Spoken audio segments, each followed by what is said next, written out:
हाँ, welcome dear students. आज हम लोग देखिए 3D मतलब त्रिविमीय ज्यामिति से 5 मार्क्स का बिहार बोर्ड में पूछा चुका है ऑलरेडी। उसका आज हम लोग सॉल्यूशन करने वाले हैं, ठीक है। और ये देखिए इस क्वेश्चन का खास बात क्या है कि हड़प्पा संस्कृति में आया। सर हड़प्पा संस्कृति कहने का मतलब क्या है? ये बहुत ही पुराना क्वेश्चन है 2006 का। मे बी आपके क्वेश्चन बैंक में भी ना मिले, ठीक है।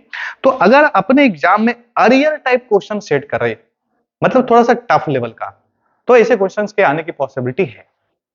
समझ गए? तो ज्यादा अंग्रेजी हम नहीं बोलेंगे, अब क्वेश्चन के सॉल्यूशन पे ध्यान देते हैं, ठीक है।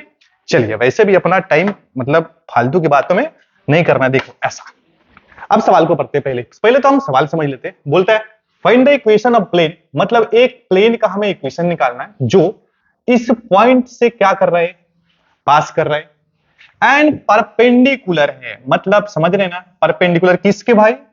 इसके और इसके। बस इस क्वेश्चन में दो ही चीज अपने को काम का चीज है, एक तो इस पॉइंट से पास कर रहा है और इस दोनों प्लेन के क्या है, परपेंडिकुलर है। हिंदी में देखो भाई, उस तल का समीकरण हमें ज्ञात करना है जो बिंदु कितना इतना इतना से गुजरती है, मतलब जा रहा से, और ये तल इतना और इतना के की है बउआ, लंबवत है। हाँ तो बस सब करते हैं और क्या। चलो देखो, तो सॉल्यूशन पार्ट हम यहां से शुरू करते हैं। देखो ऐसा लिखेंगे कि माना, ऐसा करते हैं कि माना जो जो तल का जो समीकरण है वो ax plus B Y plus सी जेड बराबर में d या प्लस डी, कुछ भी ले सकते हैं। तो लिखिए इसी बात को, देखो भाई ऐसा है, हम अंग्रेजी में लिखेंगे यार, लिखते हैं। आप हिंदी में कर सकते हैं, जितना भी हिंदी मीडियम का बच्चा है वो आप कर सकते हैं, कोई बड़ी चीज नहीं है। सर आप सोल्यूशन कीजिए ना, हम तो करके लेंगे। लिखो let let let equation equation of required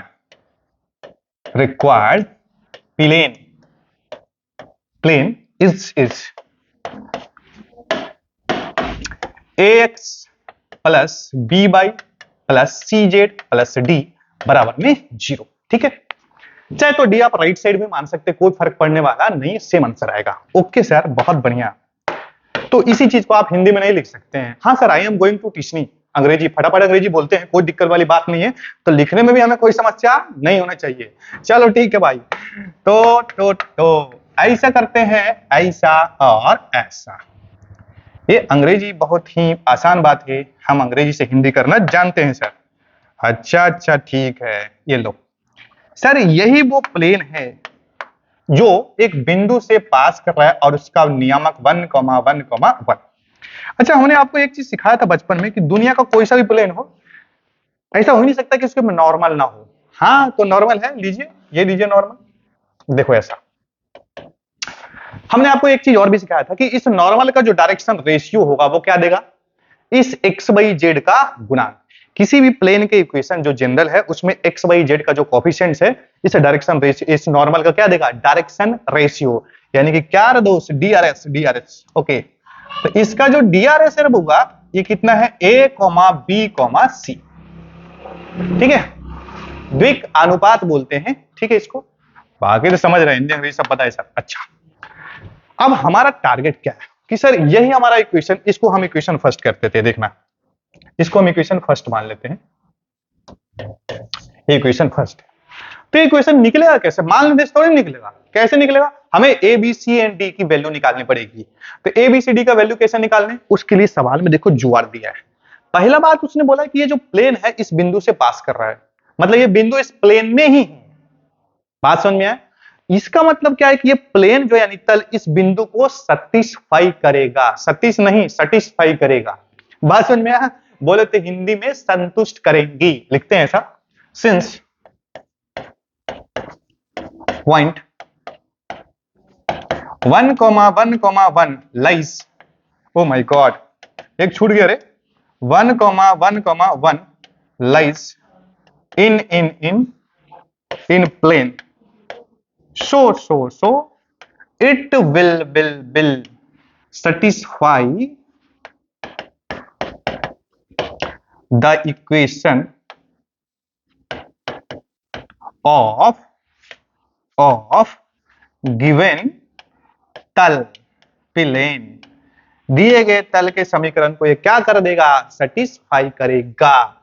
तो सेटिस्फाई करने का मतलब क्या, हम एक्स वाई जेड की वैल्यू रखेंगे तो देख कितना बनेगा, a into one plus b into one c गुनी वन प्लस डी बराबर में कितना, 0। तो हमारे पास एक समीकरण आ गया a plus B plus C plus D बराबर में कितना, 0 बन गया हीरो। इधर ले, इसको समीकरण हम सेकंड कह लेते हैं, ठीक है।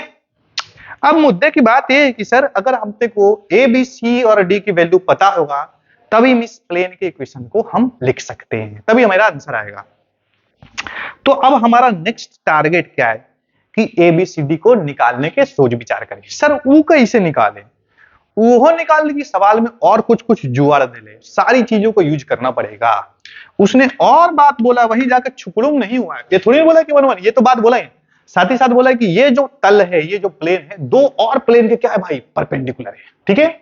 चलो आगे अगेन लिखते हैं, लिखेंगे चूंकि since plane ax plus B Y plus सी जेड प्लस डी बराबर 0 इज परपेंडिकुलर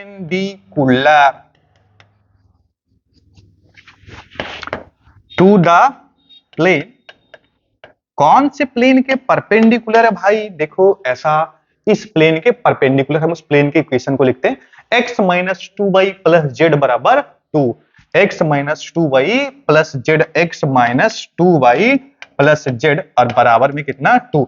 एक मिनट, यही था ना, एक बार मैच कर लेते, देखते, यही इक्वेशन था अपने पास, x माइनस टू वाई, हाँ x minus two Y plus Z बराबर 2, ओके ठीक है, यही था अपने पास। अब जब तुम देखो, अब हमने आपको एक चीज और भी सिखाया है कि ये दोनों प्लेन्स यानी कि ये और ये एक दूसरे के परपेंडिकुलर यानी लंबवत है। तो ऐसा कब होता है, जब दो तल आपस में लंबवत होते हैं तो कॉरस्पॉन्डिंग एक्स बाई जेड के कोएफिशिएंट्स को मल्टीप्लाई करके जोड़ने पर 0 आता है। अब ये तो पता ही होगा, ये जिसने भी 3D पढ़ा है उसको ये बात पता ही है, ठीक है। लेकिन अगर आप सपोज अगर माला पहने होंगे, बरमाला, तो दिक्कत वाली बात है। चलिए, तो माला पे ध्यान ना दे, कॉन्सेप्ट पे ध्यान दीजिए। यहाँ पे कितना 1, यहाँ पे कितना भाई a और प्लस b इंटू कितना -2 और प्लस c इंटू कितना 1 बराबर में 0। तो हमारे पास एक समीकरण देखो बन गया a minus 2b plus c बराबर में 0। इसके समीकरण को कुछ और नाम दे दे, 2 आ गया तो इसको क्या कर ले हम लोग 3, ठीक है। अगेन अगेन अगेन अगेन एक बात और हमें बात पता है कि ये जो प्लेन है ax plus B Y plus है, और भी परपेंडिकुलर एक और प्लेन के है, तो लिखते हैं again plane ax plus B Y plus सी जेड प्लस डी बराबर 0 इज परपेंडिकुलर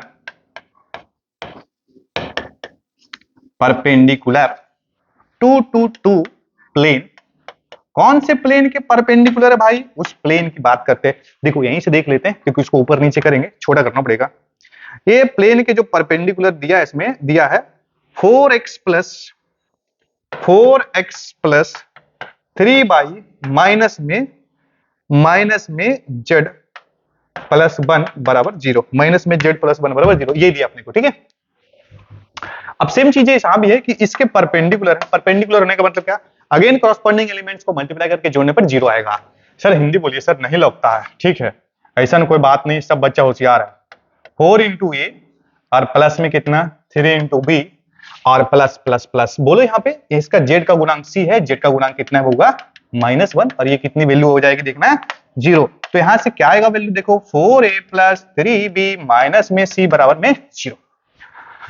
हाँ सर ये तो खत्म ही नहीं हो रहा है सर, कितना बड़ा जीते सर, देखो खत्म हो जीते, ये कितना 4।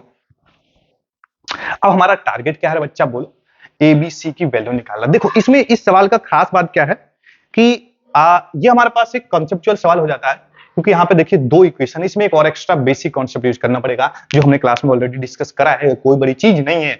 यहाँ पे 2 इक्वेशन है, इसको 3D के मोस्टली सवाल में हमें यूज करना पड़ता है। 2 इक्वेशन से 3 अननोन कैसे निकालेंगे इजिली, देखिए कैसे।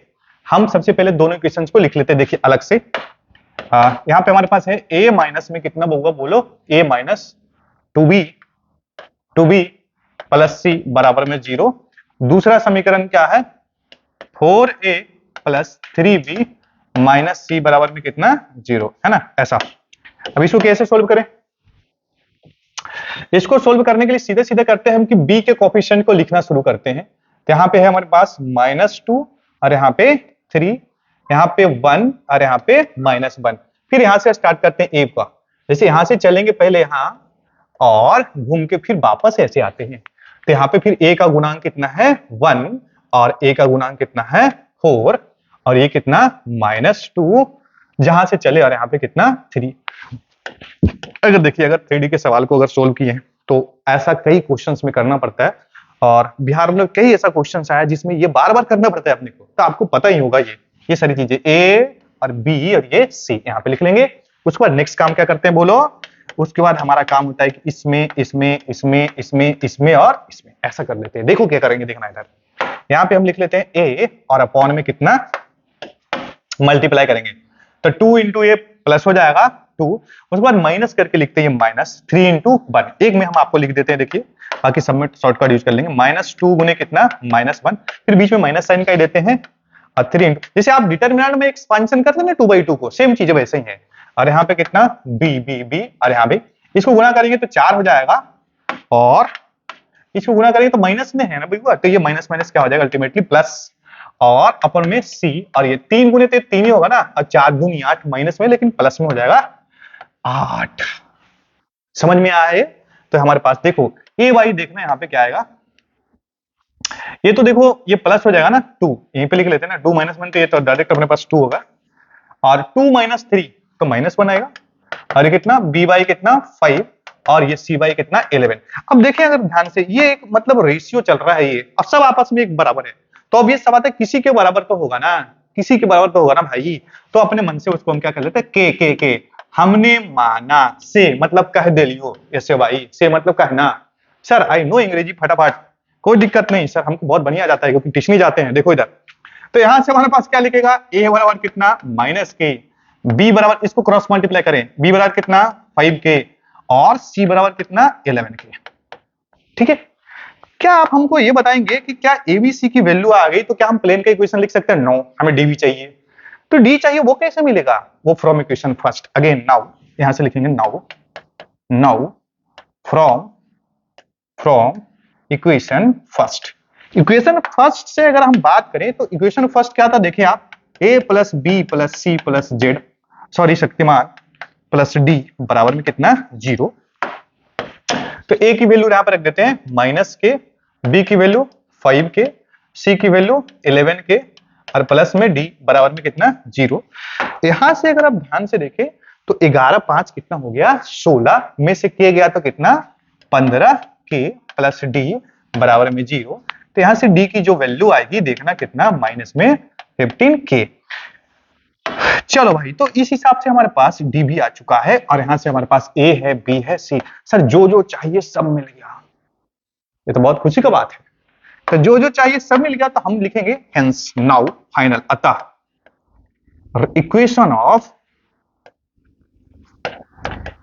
Of required plane is ax plus by plus cz plus d बराबर में 0। अब हम a b c d की वैल्यू रखें यहां से, तो हमारे पास a की वैल्यू देखिए क्या है -k। यहां से देखो a की वैल्यू हम कितना रखेंगे -kx, b की वैल्यू क्या है बउआ देखो 5k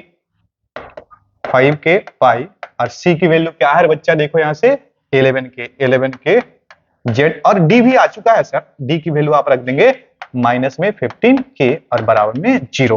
क्या आप ये कॉमन ले सकते हैं क्या इससे? हाँ, कॉमन लेके उड़ा दे, खत्म हो जाएगा। तो हम माइनस में x डायरेक्ट लिखते हैं, आप समझ रहे हैं, और प्लस में कितना 5 और प्लस में 11 z और माइनस में 15 बराबर में 0। ये हमारा आंसर है, इसमें कोई दिक्कत वाली बात नहीं है। बट अगर आप देखिए ध्यान से कि शुरुआत में ही अगर कोई माइनस दिख जाए तो थोड़ा बुरा लगता है, तो ऐसा करते माइनस लेके उड़ा दीजिए सर, लपेट दीजिए इसको, लपेट लिया होगा एक्स और यहाँ पे कितना देखो माइनस में कितना 5 माइनस में 11z और प्लस में 15 बराबर में कितना। सर माइनस तो आवारा है, इसको राइट ट्रांसफर कीजिए नहीं, ये तो गली में घूमता रहता है, इसको इधर उधर किधर भी कर दो तो बेचारा बुरा मानता ही नहीं, कुछ भी बोल दो सुन लेगा। तो यहाँ से देखो कितना x माइनस में कितना 5 माइनस में 11z प्लस में कितना 15 बराबर में कितना 0। This one is the required equation of plane. ये हमारा फाइनल आंसर। ठीक है, क्लियर है? ये यहां तक समझ में आए तो बहुत बढ़िया बात है। ये 5 मार्क्स का सवाल अपने को हमने कर लिया है। करना क्या है अपने को, देखो 5 मार्क्स के सवाल को अच्छे से अटेम्प्ट करना है, उसका प्रैक्टिस करना है। यहाँ जितने भी 5 मार्क्स का सवाल है, और भी कई वीडियो हमने डाल रखा है, और भी तो और भी जो चैप्टर्स हैं डिटरमिनेंट मैट्रिक्स, जितने भी चैप्टर्स है मतलब बिहार बोर्ड में, मतलब जिससे क्वेश्चन आता है आईटीएफ जो भी हो, उन सबका 5 मार्क्स का सवाल आएगा। मतलब सारे क्वेश्चन हम लोग कर लेंगे। ठीक है, तो बहुत बढ़िया बात है। तो आज इसको हम क्लोज करते हैं। Thank you.